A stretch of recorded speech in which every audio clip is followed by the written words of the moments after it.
Documento confidencial. Subsiste por los aportes que sus seguidores realizan. No importa el valor. Puedes hacerlo llegar a través de PayPal a documentoconfidencial593@gmail.com.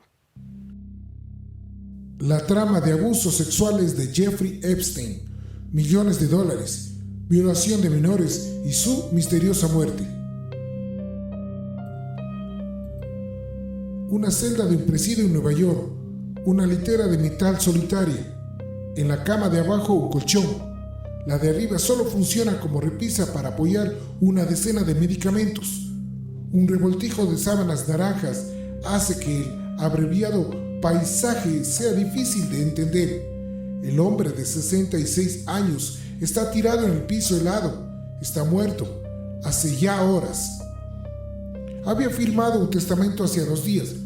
El inventario de sus cuentas y propiedades sumaba casi $600 millones. Sin embargo, ahí en esa celda de ese penal venido a menos, no tenía nada. No le quedaba nada más que dinero. Ya ni poder tenía. A partir de que los guardias encontraron el cuerpo sin vida, se desplegaron las más diversas hipótesis. Se trató de un suicidio. Fue un ajuste de cuentas. ¿Lo mataron para que no pudiera hablar y para que el caso se desvaneciera? Las teorías conspirativas tomaron el centro de la escena y se convirtió en un caso de esos en los que no importa cuántas evidencias concuerden para sostener una u otra postura. Esos casos en los que cada uno abona a priori a una teoría, como si fuera una cuestión de fe. Jeffrey Epstein era un importante financista, multimillonario, poderoso e influyente. Era el dueño de la casa más cara de todo Manhattan. Tenía un gran piso en la avenida Foch en París, una mansión en Palm Beach, un gran campo en Nuevo México y hasta una isla propia cerca de Saint Martins. Tenía el mejor equipo legal posible.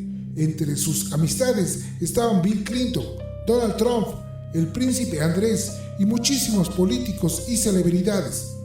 Pero Jeffrey Epstein no será recordado por nada de eso, ni siquiera por su muerte. Cuando en el futuro se lo mencione al lado de su nombre, figurarán antes que cualquier otra descripción o calificación las palabras pedófilo y proxeneta. Jeffrey Epstein durante décadas abusó sexualmente de decenas de adolescentes. A muchas las traficó con sus amigos y socios comerciales. Tenía montado un sistema que se retroalimentaba, un esquema piramidal de abuso sexual y pedofilia. Cada una de las chicas que llegaban a su mansión a realizarle un masaje que rápidamente se transformaba en otra cosa, era incentivada para acercar otras que hicieran lo mismo que ellas. Todas recibían un pago de unos cientos de dólares y otros beneficios. Esta fue una práctica prolongada y recurrente en su vida. Fue tan habitual que Epstein pensó que podría permanecer impune toda su vida.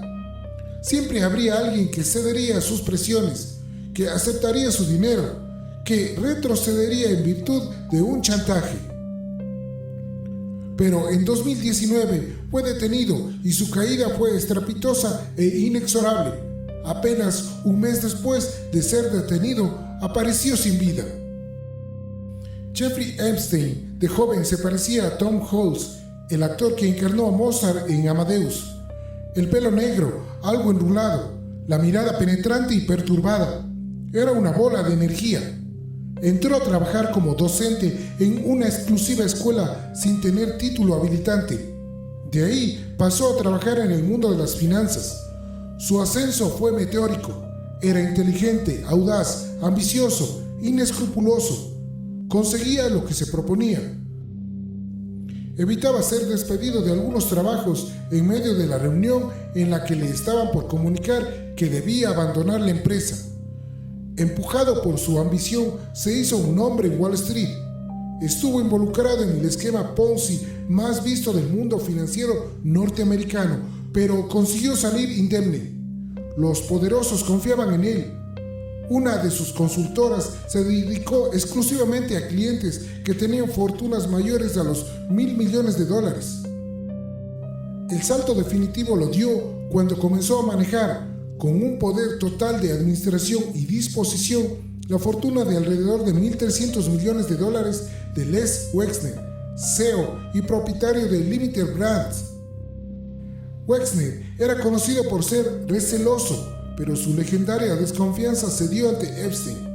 Algunos lo llamaban el novio y se rumoreaba que ambos mantenían una relación sentimental.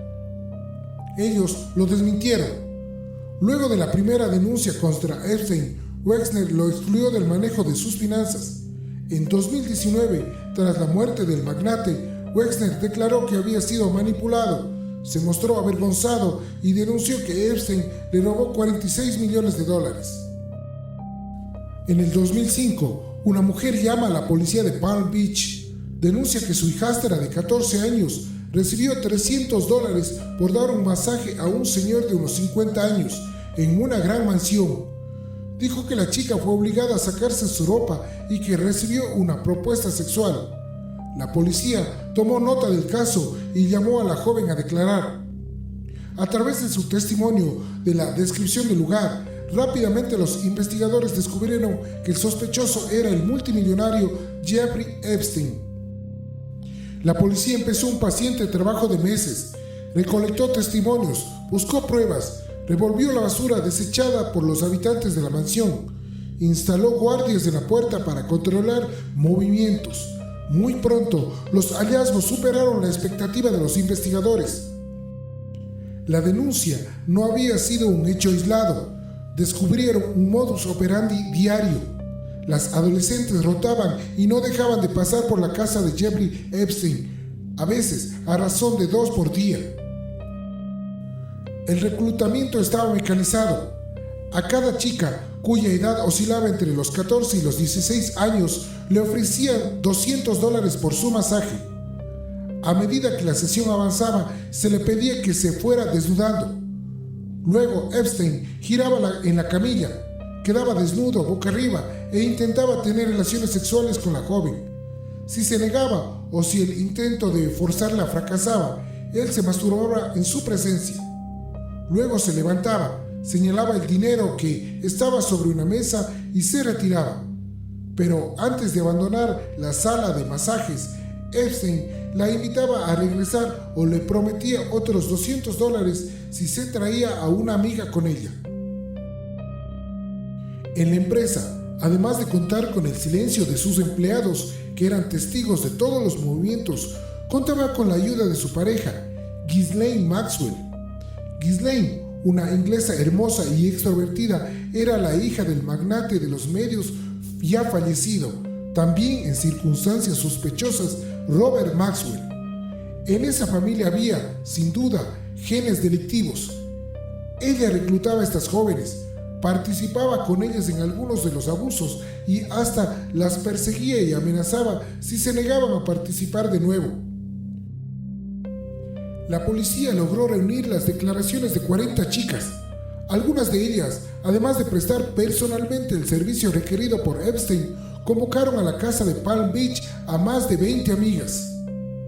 Empleados del magnate contaron que Epstein disfrutaba de 2 de esas sesiones de masajes sexuales por día. La investigación era sólida y parecía inexpugnable. El cúmulo de testimonios y pruebas era contundente. Un juez otorgó una orden de allanamiento, pero cuando los oficiales ingresaron a recolectar la evidencia, se encontraron que faltaban computadoras, que las cintas de las cámaras de vigilancia habían sido borrados y que las cajas de seguridad estaban vacías. Alguien había avisado del procedimiento y Epstein y sus empleados habían tenido tiempo de limpiar el lugar. Sin embargo, el allanamiento logró mostrar que la descripción de la vivienda hecha por las víctimas era precisa. Además, encontraron algunas cámaras muy pequeñas que se habían dejado olvidadas en la limpieza de la escena del crimen. El fiscal decidió no proseguir con la investigación. Esa fue la primera desilusión para los policías y en especial para las afectadas.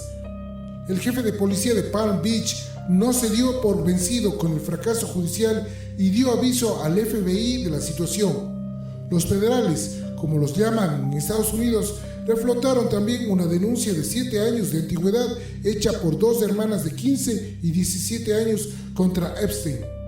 Los modos y los hechos se asemejaban de una manera contundente. Cada vez que la causa avanzaba y parecía inexorable que Epstein debiera rendir cuentas, aparecía una dilación, un traspié insólito para que llegue a juicio. Mientras tanto, Epstein había reunido un Dream Team jurídico en su equipo de abogados defensores. Estos abogados no solo se dedicaban a defenderlo ante las demandas y los tribunales, sino que desplegaban un efectivo lobby en su favor. Los investigadores empezaron a ser investigados. Epstein desplegó su maquinaria de millones y les puso investigadores privados a seguirlos para encontrarles flaquezas, para poder desplegar su esquema de chantaje sobre ellos. Lo mismo sucedió con las víctimas y sus familiares. Cuando parecía que el caso finalmente llegaría a juicio y se convertiría en un escándalo imparable, una audiencia tomó de sorpresa a las víctimas, a los abogados querellantes y hasta a los investigadores. Con sus abogados de lujo, Jeffrey Epstein llegó a un acuerdo con la fiscalía. El fiscal general de Florida que lo autorizó, Alexander Acosta, fue muy criticado. Muchos años después, cuando Epstein fue detenido en 2019 y Acosta era el secretario de Trabajo de Donald Trump, debió renunciar a su cargo por la repercusión y difusión de ese acuerdo. Epstein se declaró culpable del cargo de solicitar prostitución y negoció una pena de 18 meses de prisión, inscribirse voluntariamente en el registro de agresores sexuales y llegó a acuerdos privados y confidenciales monetarios con algunas de las víctimas. También se le dio inmunidad a sus cómplices, pero con una extensión insólita, aquellos que son mencionados en la causa y aquellos que todavía se desconocen. Un pacto de impunidad pocas veces visto. De haber sido condenado en juicio por todos los cargos y todos los casos que se le imputaban, la condena hubiera sido perpetua, teniendo en cuenta su edad. Epstein y la fiscalía defendieron el acuerdo.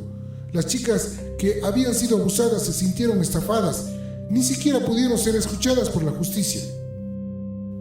La prisión de Epstein se puede contar entre las más confortables y laxas de la historia. De los 18 meses solo cumplió 3 en prisión, y a partir del tercer mes salía a trabajar en sus lujosas oficinas durante 12 horas, 6 días a la semana. Estaba en un pabellón apartado de los demás. Tenía una sala para ver televisión. Las puertas de su celda permanecían siempre abiertas y las visitas ingresaban sin restricciones. El acusado por delitos sexuales con mayores beneficios de la historia. Después de estar 13 meses detenido, debía pasar un año en prisión domiciliaria para cumplir con la libertad condicional. Sin embargo, se probó que viajó por todos lados y violó ese mandamiento cada vez que quiso. Pasado ese tiempo, su regreso a la vida profesional y social se presentó sin tropiezo alguno. No perdió influencia, no fue dejado a un lado de ninguno de los ámbitos laborales o relaciones que frecuentaba. Aumentó la difusión de sus tareas filantrópicas para intentar paliar los efectos negativos de las denuncias contra su persona. Mientras él reanudó su vida habitual a la vista del público, sus víctimas sufrían el silencio y la soledad. Un sufrimiento que aumentaba al ver a Epstein conservar cada uno de sus privilegios. Jeffrey Epstein era frío, calculador y poseía una habilidad inconcebible para manipular a las personas. En su casa tenía cámaras por todos lados. Se supone que uno de los motivos que le aseguró la impunidad tanto tiempo fue que podía chantajear a toda clase de personajes influyentes con las grabaciones tomadas en esas habitaciones. En el documental, en las imágenes de sus declaraciones ante los abogados, se lo ve perder la calma. Se lo ve como un león enjaulado solo por tener que escuchar preguntas que lo incomodan, por tener que aferrarse a la quinta enmienda para no incriminarse. En esas ocasiones, la sonrisa ladeada se transforma en una mueca furiosa. Pero el 6 de julio de 2019, 14 años después de las primeras denuncias, fue arrestado en un aeropuerto al regresar de un viaje a Francia. ya no sirvió su dinero. Ofreció $600 millones como fianza. Los 100 los ponía su hermano Mark, pero el juez le negó la libertad. El hombre que se pensaba impune había caído. Nadie le avisó de la detención. Nadie le posibilitó un plan de fuga. Había aceitado en los últimos años su relación con el gobierno cubano para utilizar la isla como posible refugio. Nadie impidió que allanaran su casa de 7 pisos en Manhattan. El perverso juego había terminado. Una semana después fue encontrado golpeado e inconsciente en el piso de su celda del Metropolitan Detention Center. Las versiones se cruzaron. Algunos dijeron que se trató de un intento frustrado de suicidio.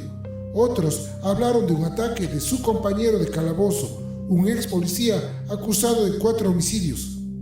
Fue puesto en observación para impedir otro intento de suicidio, pero esa guardia especial se levantó a los 6 días.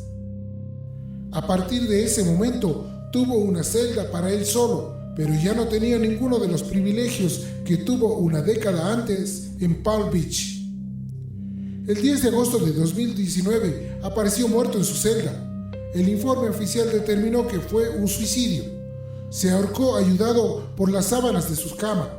Sin embargo, algunos dicen que las fracturas que padeció en su cuello y en la llamada nuez de Adán son compatibles con un estrangulamiento.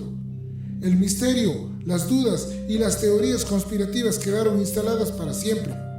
Más teniendo en cuenta las circunstancias del caso. Los guardias que debían pasar a controlarlo cada media hora no miraron su celda durante casi 6 horas. Las 2 cámaras de seguridad que apuntaban a su puerta no funcionaban. No tenía compañero para que se pudiera contar lo sucedido.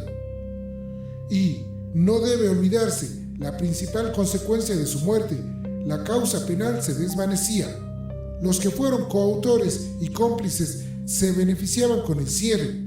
Muchos poderosos e influyentes respiraron aliviados. El juez de la causa, antes de cerrar el caso por el fallecimiento de Epstein, le dio la palabra a las víctimas para que pudieran contar públicamente su caso por primera vez. Tan solo un gesto, pero que significaba que el Estado por fin las escuchaba. Desde las denuncias hasta su detención, Epstein disfrutó de 14 años de libertad en los que siguió haciendo su vida y muy posiblemente abusando de adolescentes o violando chicas o traficándolas para conseguir a través de esos favores sexuales algún rédito.